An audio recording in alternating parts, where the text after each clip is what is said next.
commettre un tout petit livre intitulé Jeunes d'Afrique, agissons. Un ouvrage préfacé par le président Abdou Diouf, ancien président de la République du Sénégal et actuel secrétaire général de la francophonie. Qu'est-ce qui vous a poussé à interpeller les jeunes d'Afrique en leur demandant d'agir? Le livre Jeunes d'Afrique, agissons est un livre de conviction. Il m'a semblé important de parler à mes pairs, à cette jeunesse africaine, parce que non seulement nous constituons l'avenir du continent, mais c'est surtout que nous sommes cette force du continent. Aujourd'hui, lorsqu'on parle de l'Afrique, on doit d'abord parler de sa jeunesse. C'est son principal atout. Et il n'est pas bon que le principal atout d'un continent soit en marge des activités de ce continent, des activités politiques. Parce qu'aujourd'hui, c'est la politique qui conduit et qui transforme et qui donne les orientations. Il m'a semblé important, en m'adressant à la jeunesse africaine, de lancer cet appel pour un engagement plus fort en politique, parce que c'est par la politique, me semble-t-il, que nous pouvons changer véritablement les choses. C'est donc un livre simple, facile à lire, en tout cas c'était cela notre ambition en l'écrivant, avec 4 piliers principaux: s'engager pour agir, parce que lorsqu'il n'y a pas d'engagement, il est difficile d'aller dans l'action. Mais lorsque vous vous engagez et que vous devez agir, il faut faire en sorte de ne pas reproduire les mêmes erreurs. Donc je pense que nous devons avoir un credo. Il faut que nous ayons un socle de valeurs, ce sur quoi nous allons prendre appui pour faire différemment. Il ne s'agit pas de faire de la politique comme on l'a toujours fait. Il ne s'agit pas non plus de dire la politique est le lieu de tous les pourris et c'est le lieu où tout est possible. Ce n'est pas ça non plus. Donc on doit partager des principes démocratiques et des valeurs. Donc c'est le 2e pilier de ce livre. Le 3e pilier, c'est que nous puissions nous dire que l'Afrique ne peut changer que si nous sommes prêts à combattre pour l'Afrique. Rien ne sera donné. Et pour combattre pour l'Afrique, il faut très clairement d'abord une introspection, que l'on se rende compte que si l'Afrique est ce qu'elle est aujourd'hui, nous sommes en partie responsables. Que cette responsabilité soit assumée. C'est à ce moment-là que Sénégalais, Burkinabés, Ivoiriens, Maliens, nous allons nous poser les bonnes questions. Pourquoi l'on va, en tant que Burkinabé, par exemple, parler de l'Ivoirien en utilisant la notion d'étranger? Pourquoi? Pourquoi nous allons avoir un sobriquet pour désigner celui qui vient d'ailleurs? Et ce ailleurs n'est autre que le pays qui est juste à côté de nos portes. Il faut d'abord que l'on se pose ces questions-là. Et que notre génération ne soit plus à chercher des excuses. Je dis que l'histoire de notre continent est là. Nous allons vivre avec cette histoire-là. Mais nous ne pouvons pas continuer à présenter cela comme étant la raison. Quand on me parle de la colonisation, je n'ai pas connu la colonisation. Je suis né bien après. Je n'ai pas connu même la décolonisation. Alors, ce n'est pas possible pour moi de continuer à utiliser ces arguments-là pour refuser d'avancer. Donc il nous faut combattre pour l'Afrique, d'abord par une introspection et ensuite en nous projetant sur l'avenir. Et enfin, si vous devez combattre, il faut une stratégie. Sans stratégie, comment on est victorieux? C'est le 4e pilier de ce livre où j'essaie de partager avec les jeunes Africains des idées pour notre action, comment on devrait s'y prendre pour espérer faire de ce continent, faire de l'Afrique une Afrique forte, une Afrique autonome, une Afrique fière, une Afrique valeureuse. Et tout ça à travers le discours? Naturellement que si l'on se contente que du discours, on n'aura pas compris. C'est pour cela que l'appendice du livre est intitulé « À la fin restent les actes ». Parce que le discours, il est intéressant. Mais si le discours ne fait pas naître l'action, vous aurez fait que parler, que bavarder. Il ne faut pas continuer dans le bavardage. Mais il me semble que pour agir et agir efficacement, il faut avoir une vision très claire de ce que nous voulons faire.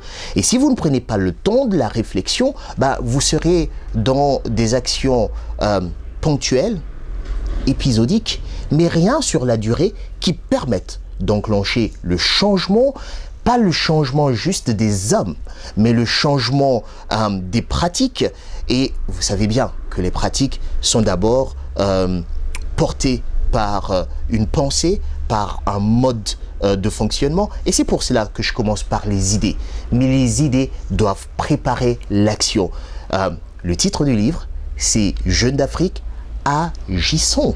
C'est agissons, c'est l'action qui est mise en avant, mais une action réfléchie, une action bien pensée, une action collective, parce que je ne crois pas au parcours individuel et je ne crois pas aux hommes providentiels. Nous avons besoin que nos peuples se mettent en mouvement. Si nos peuples se mettent en mouvement, nous allons gagner.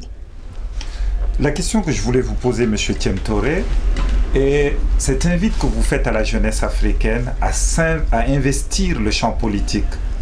Naturellement, les personnes âgées qui occupent jusqu'à présent ces places ne vont absolument pas du tout faciliter la tâche. Il suffit juste de voir les gouvernements de nos différents États. Il y a généralement un ministre de la jeunesse qui est confié à ceux qu'il considère comme étant un jeune ministre. Et le jeune ministre, généralement, il a 40 ans révolus. Alors, je suis de ceux qui pensent que nous devons d'abord reconnaître à nos aînés ce qu'ils ont réussi à faire aussi pour le continent. Bien sûr qu'il y a des limites dans toute action, donc leur action aussi a ses limites. Et nous devons nous positionner comme étant les successeurs. Nous devons non pas nous mettre en combat contre l'ancienne génération, mais nous devons très clairement dire, nous allons prendre le relais et nous allons poursuivre le combat. Mais avec cette ferme détermination, de toute façon, en politique comme ailleurs, il ne faut pas attendre qu'on vous donne. Il faut être suffisamment ambitieux, avec beaucoup de respect, mais suffisamment ambitieux et ferme pour pouvoir prendre de l'espace. Aujourd'hui, c'est vrai, nos États sont des États jeunes de par leur population, mais quand on regarde ceux qui dirigent, effectivement, on remarque ce hiatus, ce décalage entre la jeunesse de la population et l'âge moyen de ceux qui dirigent. Donc il y a besoin que les jeunes soient de plus en plus nombreux en politique, parce que l'excuse que l'on donne, que l'on entend régulièrement, c'est que les jeunes ne s'intéressent pas à la politique, ils sont inexpérimentés, on ne peut pas confier des questions aussi sérieuses que celles de la gestion d'un État à des gens qui sont inexpérimentés. Bon, allez, vous pouvez penser que c'est une excuse facile, mais je dis aux jeunes, ne donnez plus l'occasion de cette excuse. Pour cela, il faut très rapidement s'intéresser à la chose politique, aux questions politiques, et entrer en politique pour apprendre. À un moment, ça sautera aux yeux de tout le monde que vous êtes prêt. Et il ne viendra pas à l'esprit de quiconque de vous discuter ou de remettre en cause une légitimité à occuper des fonctions de responsabilité. Et enfin, il y a aussi que les jeunes qui ont ce privilège d'occuper ces responsabilités soient des exemples. Soient des exemples, parce que si nous ne sommes pas des exemples, non seulement on ne rend pas service à ceux de notre génération, mais également on donne raison à ceux qui veulent encore bloquer ou faire entrave à l'évolution des jeunes en politique. Donc je crois qu'il y a plusieurs choses à faire à la fois. Ne pas penser qu'on va nous faire des cadeaux.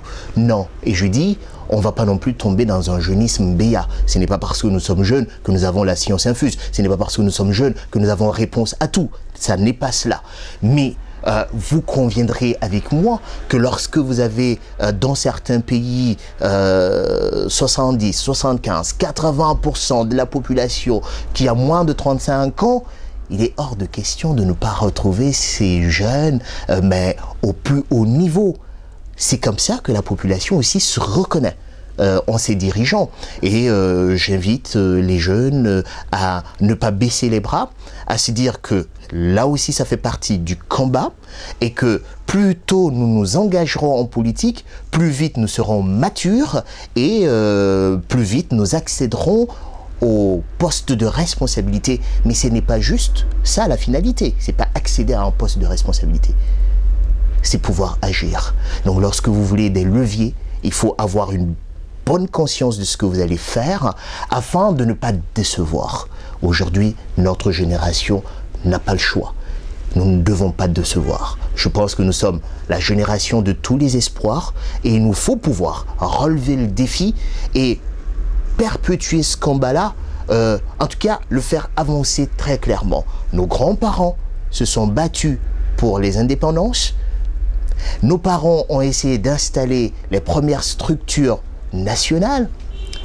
Il nous faut parachever ce combat. Il nous faut faire en sorte d'aller plus loin, d'atteindre cette autonomie, parce qu'aujourd'hui, nos États ont besoin d'être autonomes. Et pour être autonome, il faut d'abord que l'on sache être ensemble.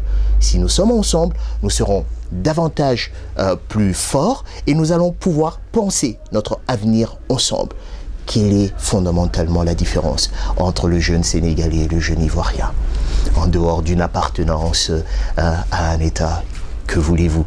Il faut à un moment que nous puissions dépasser cela, que nous puissions nous-mêmes nous regarder dans la glace, que l'on sache clairement ce que l'on veut et que l'on se donne les moyens d'obtenir ce que l'on veut. Voilà l'invite faite à l'endroit des jeunes Africains. J'y crois, puisque c'est la raison de mon engagement en politique. Je sais que ça n'est pas non plus une œuvre qui s'achèvera demain. Ce n'est pas cela le but, c'est de pouvoir installer des bases, montrer que nous sommes dans une continuité et apporter notre sensibilité, apporter ce qui fait nous pour que ce combat-là puisse être mené avec toutes les chances de réussite.